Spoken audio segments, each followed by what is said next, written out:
पुरुषार्थ। शास्त्रों में 4 पुरुषार्थ बताए गए। पहला है धर्म। तो अब जानते हैं कि ये धर्म क्या है। आपको क्या लगता है धर्म क्या है? क्या किसी विशेष ईश्वर को मानना धर्म है, या किसी विशेष रीति का पालन करना धर्म है, या किसी विशेष साहित्य को सर्वश्रेष्ठ मानना धर्म है? नहीं, धर्म वो है जिसे धारण किया जा सके, और धारण केवल उसे किया जाता है जो पवित्र हो। पवित्र उसे कहा जाता है जो निस्वार्थ हो, जिसमें शासन की कोई चाह ना हो, जो सहजता से बहता रहे, जलवायु की भांति। जब कोई व्यक्ति धर्म धारण करता है और वो धर्म उस व्यक्ति की रक्षा करता है तो उसे धर्म कहते हैं। धर्म जो रक्षा करता है अहंकार से, बुरे विचारों से। इसलिए पुरुषार्थ बनने से पूर्व, धर्म का पालन करने से पूर्व, धर्म का उचित मर्म क्या है ये समझ लीजिए। जान लीजिए कि हर धर्म का आधार, हर धर्म का मूल केवल प्रेम है। अर्थ। दूसरा पुरुषार्थ। इस अर्थ का तात्पर्य अधिकतर लोग धन समझ लेते हैं, किंतु यदि अर्थ का तात्पर्य केवल धन है तो यह तो अत्यंत अनर्थकारी है।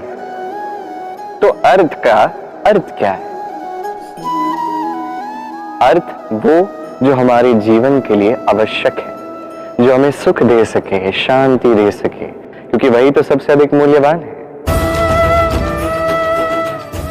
माता पिता, मित्र, संबंधी, गुण, पुण्य, ज्ञान, ये सब मिलकर अर्थ बनता है। और सही मायने में यही तो जीवन का वास्तविक अर्थ भी है। काम। तीसरा पुरुषार्थ। अब अधिकतर लोग इस काम को वासना, व्यासना, लोलुपता समझ बैठते हैं, जबकि ऐसा कुछ नहीं है। काम का वास्तविक अर्थ क्या है? काम का वास्तविक अर्थ है कामना।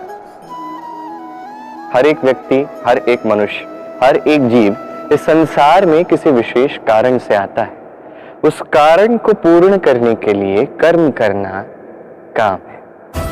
अब वो हर किसी के लिए भिन्न हो सकता है। किसी के लिए ज्ञान अर्जित करना हो सकता है, तो किसी के लिए निर्माण करना हो सकता है, किसी के लिए परिवार का संचालन हो सकता है, तो किसी के लिए इस संसार से पाप को मिटाना हो सकता है। किंतु सबसे अधिक महत्वपूर्ण है कि मनुष्य अपना कर्म ठीक से करे, पूर्ण यत्न से करे। तीसरा पुरुषार्थ ये काम। इसका अनुचित अर्थ स्वयं को समझा देना, अर्थात समस्त जीवन को निरर्थक कर देना है। अब इस पुरुषार्थ के विषय में तो आपने सुना ही होगा। मोक्ष। चौथा पुरुषार्थ। अब जानते हैं क्या है मोक्ष। धर्म, अर्थ, काम का पालन करते करते मृत्यु को प्राप्त हो जाना, क्या ये मोक्ष है? नहीं, मोक्ष तो वो है जो जन्म और मृत्यु से परे है। हर एक व्यक्ति, हर एक जीव इस संसार में किसी विशेष प्रयोजन से आता है।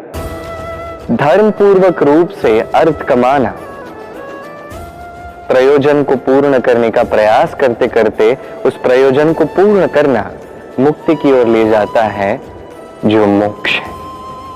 यदि मोक्ष प्राप्त नहीं हुआ तो मनुष्य जन्म और मृत्यु के फेर में बार बार आता रहेगा। तो निस्वार्थ भाव से, सद्भाव से कर्म कीजिए, सबसे प्रेम कीजिए और मेरे साथ कहिए राधे राधे।